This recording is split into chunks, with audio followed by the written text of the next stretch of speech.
My name is Avery Collins. I'm 29 years old, and yesterday I got saluted in my parents' living room by my sister's boyfriend in front of my entire family. He called me Commander Collins, and for the first time in my life, my father, the decorated retired Army colonel, looked at me like I was something more than a disappointment. But let me rewind a bit, because if you asked my family who I am before last night, they'd probably tell you I work in naval intelligence, some kind of analyst behind a desk crunching numbers in San Diego.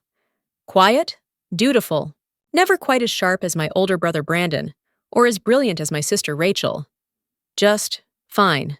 They wouldn't tell you I've led classified SEAL missions on 3 continents, or that I once carried a wounded lieutenant through a kill zone with a shattered rib. They wouldn't tell you because they didn't know. Before I can continue my story, take a moment to like the video and subscribe, but only if you genuinely enjoy what I do here.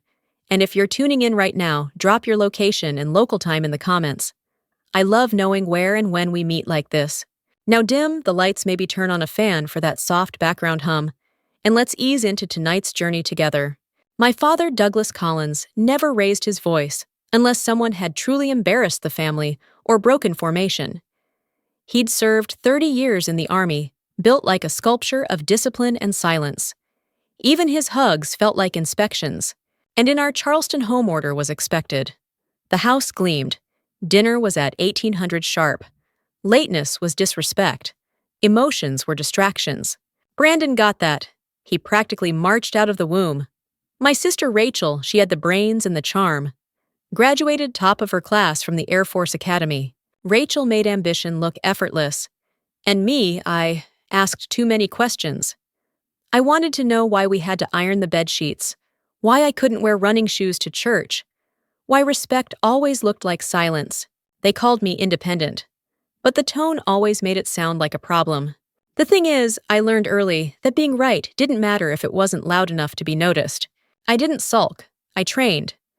In private, I got faster, stronger, smarter. I set state records in swimming, led the debate team to nationals, built a mentorship program for kids who had no one in their corner. But still, Brandon got a ceremony when he deployed. Rachel got a garden party when she made lieutenant.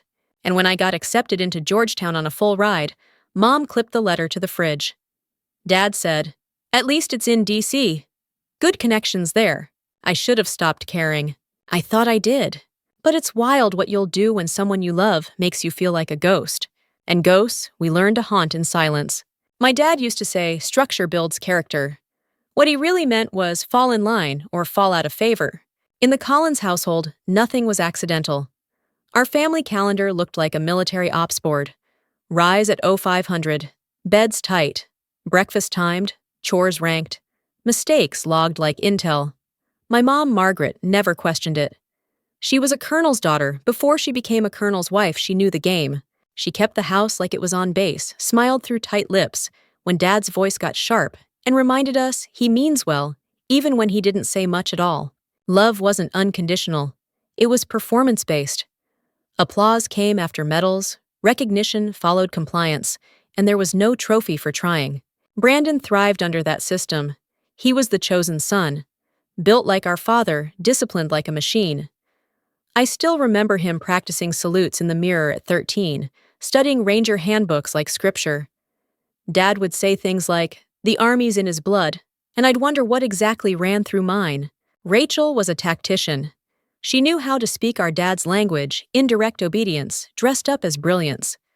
She'd present perfect plans, anticipate questions before they came, and always looked sharp in her Afro TC uniform. She played by the rules, but always on her terms. She got his respect by mirroring his intellect, not his discipline. That was her trick. And me, I was the driftwood. I questioned things, asked too many whys. I didn't break rules to be rebellious, I broke them because they didn't make sense. Like the time Dad demanded I redo my science project because I hadn't labeled the axes with proper spacing. I'd built a whole working solar desalination model. Rachel drew a neat graph. Guess whose project he bragged about at the family cookout? It wasn't that I lacked discipline. I just had a different version of it. I didn't wake up at FIVAB to impress my dad, I did it to swim. Hours before sunrise, I'd dive into cold water and push until my arms screamed. I broke 3 state records in my junior year. When I showed Dad the newspaper clipping, he didn't even look up from his briefing notes. Just muttered, "Swimming's not a career?" That same week, Brandon got a standing ovation from our relatives for completing airborne school.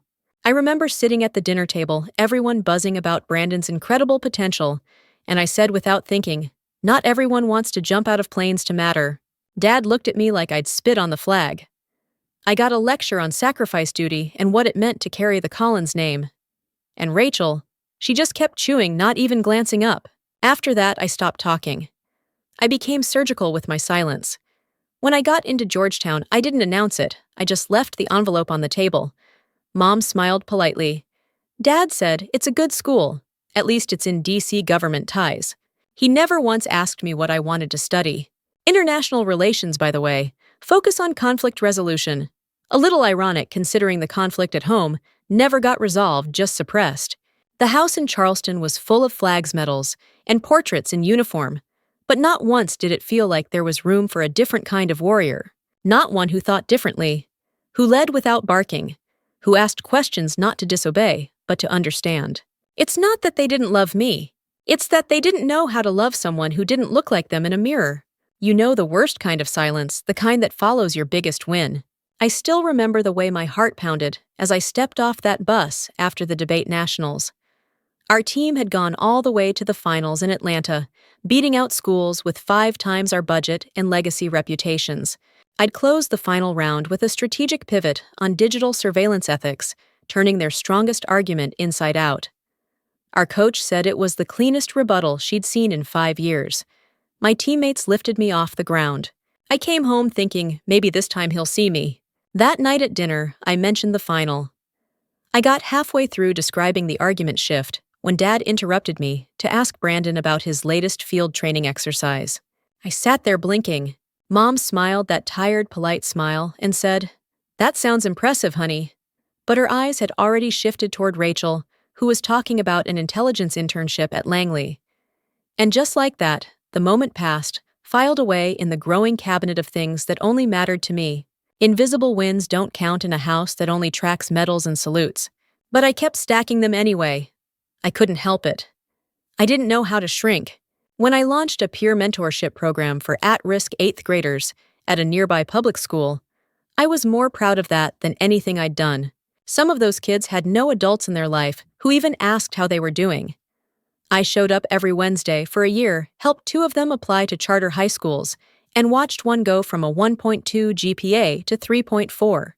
Dad barely grunted when I told him. He flipped through the brochure, asked me if the school had any Department of Defense connections, then suggested I might want to consider a more serious use of time. A more serious use of time. I swear I felt my throat close.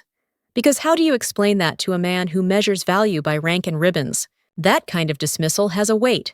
It settles on your shoulders slowly, like layers of wet wool, until you stop lifting your head. You learn to live in your own reality, quietly, building things in the dark, hoping one day someone will turn on a light. When it came time to apply for college, Dad lined up the usual suspects, West Point, Annapolis, the Citadel. He sat me down like a recruiter, laid out my advantages. Collins' family name, athletic edge, military recommendations. I picked up the packet for Annapolis, stared at the seal, and said I applied to Georgetown. He didn't raise his voice, didn't curse. That would have been too emotional. He just stared at me for a long time, then said, "You'll regret wasting the network." I didn't regret it, not once. Georgetown was the first place that ever let me breathe. That campus in DC. The brick pathways, the big ideas. The way professors didn't flinch when I challenged them, it felt like oxygen. I got an internship with a foreign policy think tank. I took Arabic. I trained at 5 a.m. with the University Triathlon Club.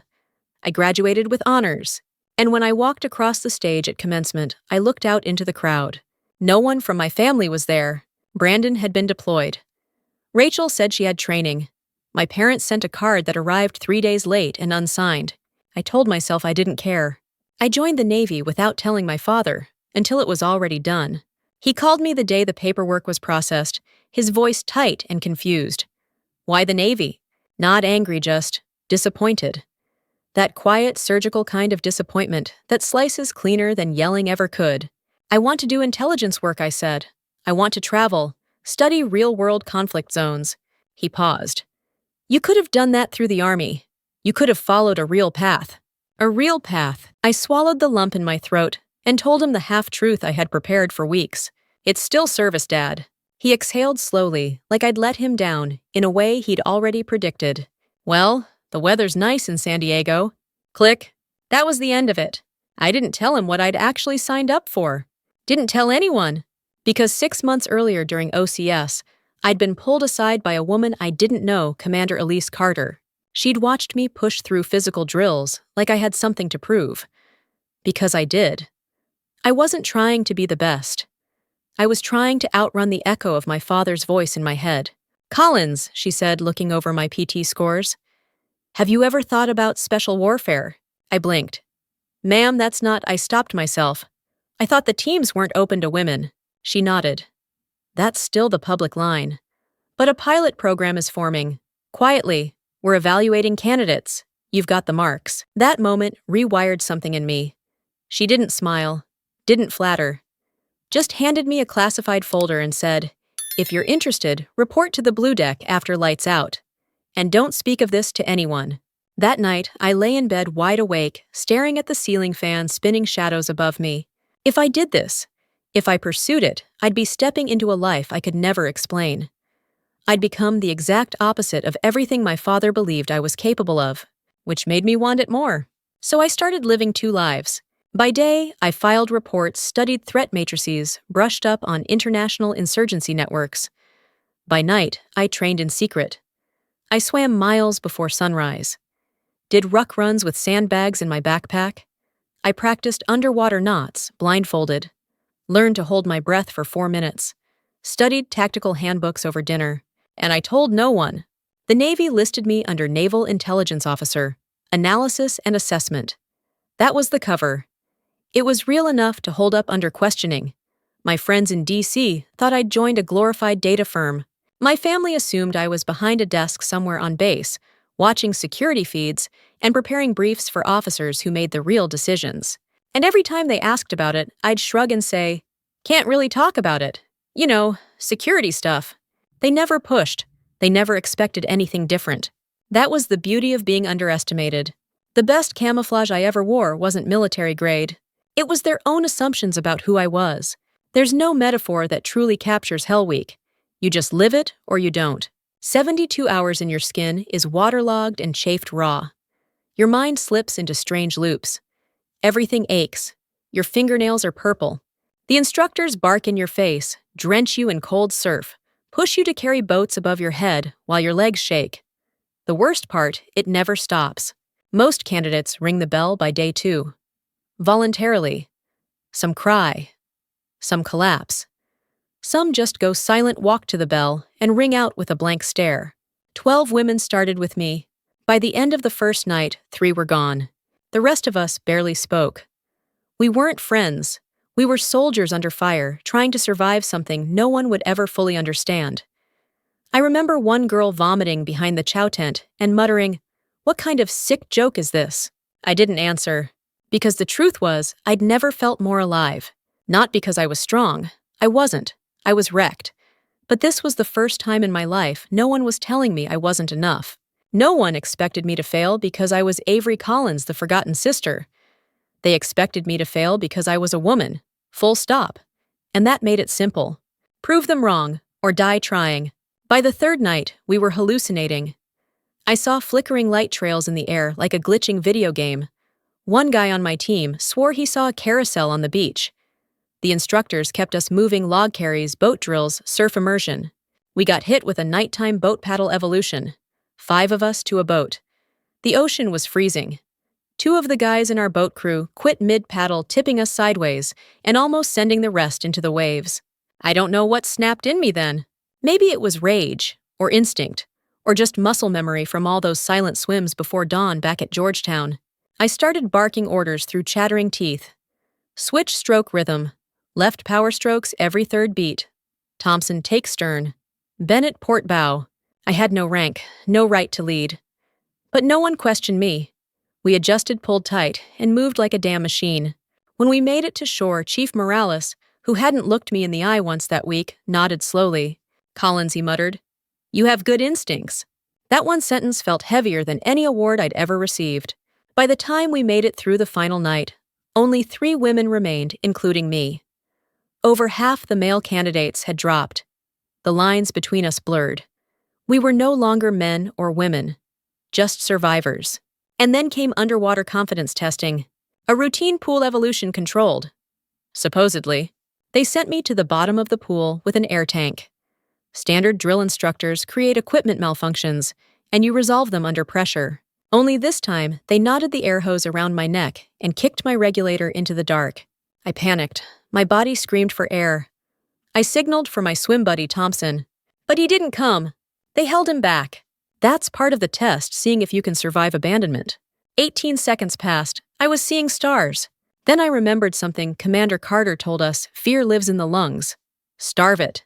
I untangled the knot blind, found the regulator, and resurfaced just as my vision blurred white. That night, Thompson found me in the barracks. I lasted 13 seconds in that test, he said. You held for 18. He didn't smile. He didn't high-five me. He just said, you belong here. It was the first time I believed it. Graduation came without ceremony. There were no caps, no stage, no family in the stands, no photo ops. Just a quiet handshake from Rear Admiral Keating and a simple line, "The real work begins now, Lieutenant Collins." That was it. I didn't wear a trident pin in public. Couldn't. Not yet. The program was still blacklisted, still classified. My name wasn't on any official SEAL roster. My accomplishments couldn't be mentioned even behind closed doors.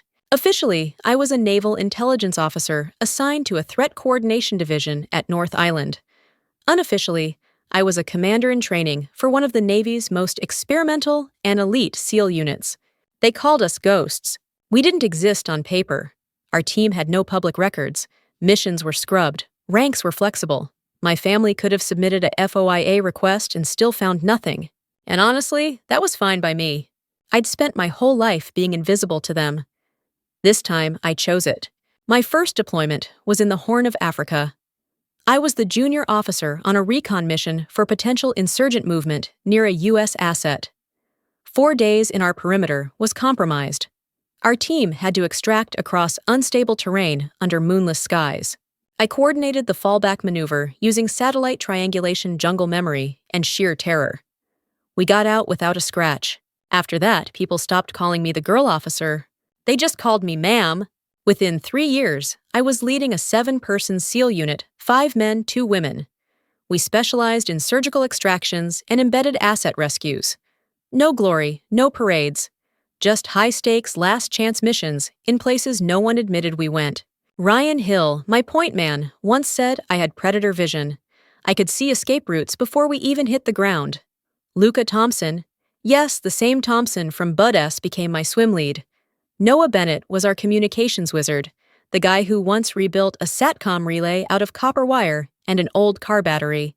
We were a unit, a family. One time, during a particularly bad night in Syria, our evac window got torched. RPGs took out the convoy meant to bring us home. We were sitting in a bombed-out radio tower, down to 3 MREs and 1 working drone. I made the call, split the team. 1 unit would serve as a decoy. The other smaller group mine would scale the ridge and create a false uplink signature to mislead the hostiles. Hill didn't argue. Thompson just nodded.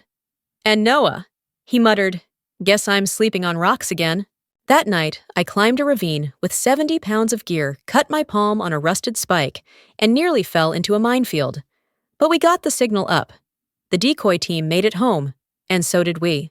Nobody heard about it. It didn't make the papers. No medals were mailed. No generals shook my hand. But my team brought home a wounded UN doctor and 3 hostages with 0 fatalities. In our world, that's perfection. Back home, I'd send texts to Rachel saying, "Sorry I missed the holiday. Work got hectic." She'd respond with a thumbs-up emoji, or sometimes a be safe. They didn't know I was sleeping in safe houses, crossing rivers in the dead of night, or wrapping my ribs after a glancing shot from an AK-47. They thought I was writing reports. And I let them think that, because after a lifetime of trying to prove I was enough, I had finally become more than they ever imagined. Just not in any way they could see. The email came while I was in Kuwait, mid-rotation decompressing, between 2 ops that had pushed every member of my team to the brink. I remember I was still picking gravel from my arm after a landing went wrong in the dark. I hadn't slept a full night in weeks. Subject line promotion celebration for Rachel Collins. You're invited. I stared at it for a long time, thumb hovering over the trash icon. Rachel had just been promoted to major. She deserved it. She was sharp, tactical, steady, everything our father celebrated.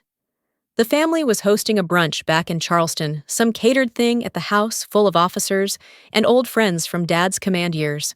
And I was invited. Not out of warmth, I knew that. I was invited because not inviting me would be awkward. Because Rachel, despite everything, still believed in keeping the family together. Even if that meant tolerating the ghost at the table, I didn't want to go. I was tired. The kind of tired that seeps into your bones.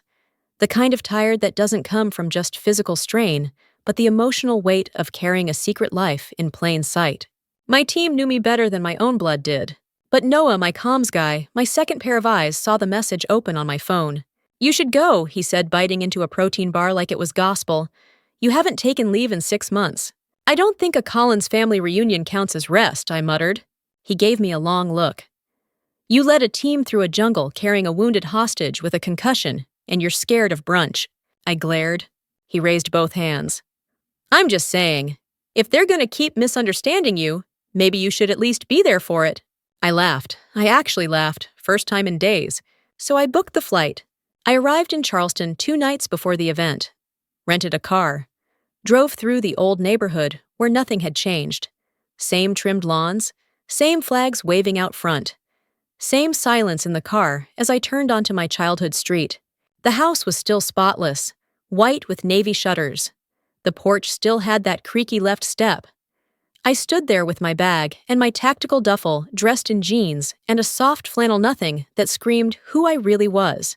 Mom opened the door, her smile a flickering candle. Avery, you made it. Surprise, I said, trying to keep it light. She hugged me like she wasn't sure how long to hold on. Then looked me up and down. You've lost weight. Are you eating your hair so short now? It's easier to manage, I said. She didn't mean it cruelly, just defaulted to small talk, because the big things were too impossible. Dad was in the living room, polishing the glass frame around Brandon's bronze star. When I walked in, he nodded like I was a neighbor. Flight, okay? Fine, I said, dropping my bag by the door. Congrats to Rachel. He nodded. She's earned it. Rachel arrived a little while later, with her boyfriend, Ethan Park Lieutenant Air Force. Clean-cut. Confident. The kind of man Dad immediately approved of. The weekend passed in slow, polite conversations. Dinner was awkward. I gave vague answers about analysis work and threat reports. They nodded and moved on. But Ethan kept looking at me. Not in a weird way, just like he was trying to place me. Like my face tickled something in the back of his memory. I ignored it. Until the morning of the brunch. Until that moment in the dining room, Dad making a toast, everyone half listening, and Ethan stood up straight, eyes locked on mine, and said, Commander Collins? The room froze. My blood did too, and I knew. I was no longer invisible. Commander Collins? Ethan's voice was clear, steady. Saluting me in the middle of my parents' sunlit dining room, like we were standing on a tarmac instead of their Charleston estate. Rachel blinked. Ethan, what are you?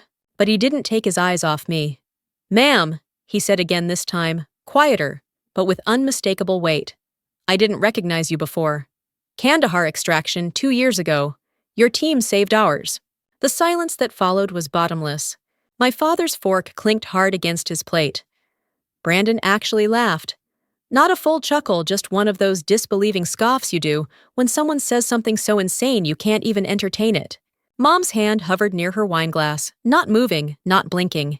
You must be mistaken, Dad said, his voice already rising with discomfort. Avery works in naval intelligence. She doesn't. He turned to me, frowning. What is this? I didn't speak. Not yet. Ethan hesitated, then looked to Rachel as if asking for permission. Her unit extracted mine from Kandahar in December 2023. Hostile perimeter, compromised exfil. They established a secondary corridor under heavy fire. The team leader was a woman. Her voice stayed with me. He nodded at me again. Now I know why. Rachel looked at me slowly, her face shifting like tectonic plates, trying to realign with reality. You led that team, she asked, voice trembling. I inhaled. Lieutenant Park, this operation is classified. He blinked. Yes, ma'am. Sorry. I just assumed your family knew. They didn't, I said. Brandon was already shaking his head. No, no, no. That's not possible. Women aren't even allowed in SEAL teams. Ethan straightened. They are, quietly. A pilot program was initiated small, highly selective. Very few qualified. Your sister did. Dad stood now, his face flushed, jaw clenched. Are we really doing this? Some joke about secret programs and shadow teams? You're telling me, my daughter, who couldn't hack West Point Command SEALs. I'm telling you, Ethan said carefully, your daughter led one of the most precise extractions in recent history. She personally carried me when I was hit. She made the call that got 16 of us out alive. I owe her my life. I stood slowly, deliberately. The room was still. I'm not at liberty to confirm details of any mission I said, but I can confirm this: I completed Bud S. I was part of the classified pilot program. I currently lead a special warfare element that does not officially exist. Everything I've told you about naval intelligence was true, but incomplete. Mom's hands trembled. But you said you worked in analysis, that you couldn't talk about it. I couldn't, I said. Still shouldn't. Dad stepped forward. You mean to tell me you've been lying to us for years? I've been following orders, I said flatly. Orders that protected the integrity of national security and the lives of my team. Brandon's expression shifted from confusion to ridicule. You, come on! You couldn't even follow basic formation drills in high school ROTC. You were always asking questions, always screwing around with protocols. And now, I said, those instincts get people home alive. Rachel stepped closer, her eyes still fixed on me, like she was seeing something unrecognizable. Was that you in Yemen last year? The team that pulled out the compromised intelligence unit? I didn't answer. But I didn't have to. Her breath caught. Jesus, that was my unit. Ethan glanced at her in shock. You never told me. I didn't know, she whispered, still staring at me. Dad dropped into his chair, the air knocked out of him. And then for the first time in my life, my mother started to cry. Not dramatic sobs. Just quiet tears sliding down her cheeks as she whispered all those years. And I never knew to be afraid. I looked at each of them, their disbelief, their broken assumptions, their suspended pride, and felt something split open in my chest.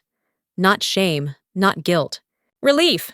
Because finally, I wasn't the shadow in the room. I was the storm they never saw coming. No one spoke for what felt like a full minute. My dad stared into his untouched Scotch elbows, heavy on the table, like they carried the weight of decades. Brandon looked as if someone had unplugged him. Rachel's hand was still clutching Ethan's arm, but her knuckles had gone white. I don't even know what to say, Mom whispered, wiping her eyes with the cloth napkin she'd once monogrammed for special guests. You don't have to say anything, I replied, softer than I expected. This isn't about you. But of course it was. Rachel broke the silence. You were in Yemen.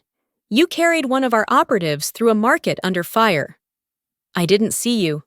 I was in the bunker coordinating air support, but they told us. They didn't tell you my name, I said. They couldn't. I owe you my life, she said, her voice cracking. And I didn't even know. You didn't owe me anything, I replied. That's the job. Dad finally looked up. So how long? How long have you been doing this? 7 years operational, 9 including prep. And there was never a time you thought to tell us, he asked. There were 1,000 times I wanted to, I said. But not one where I was allowed to. Brandon scoffed again. That's convenient. Ethan turned to him. With all due respect, Sir Commander Collins saved our asses in Kandahar. I watched her coordinate a 3-angle push through terrain with 30-plus hostiles. She had her team on exfil in under 10 minutes. Your sister is a battlefield genius. That word genius hung in the air like smoke. Dad's fingers twitched. And the Silver Star? I hesitated, then nodded once. Redacted citation. No public ceremony, no press release. Jesus Christ, Brandon muttered, sitting down hard.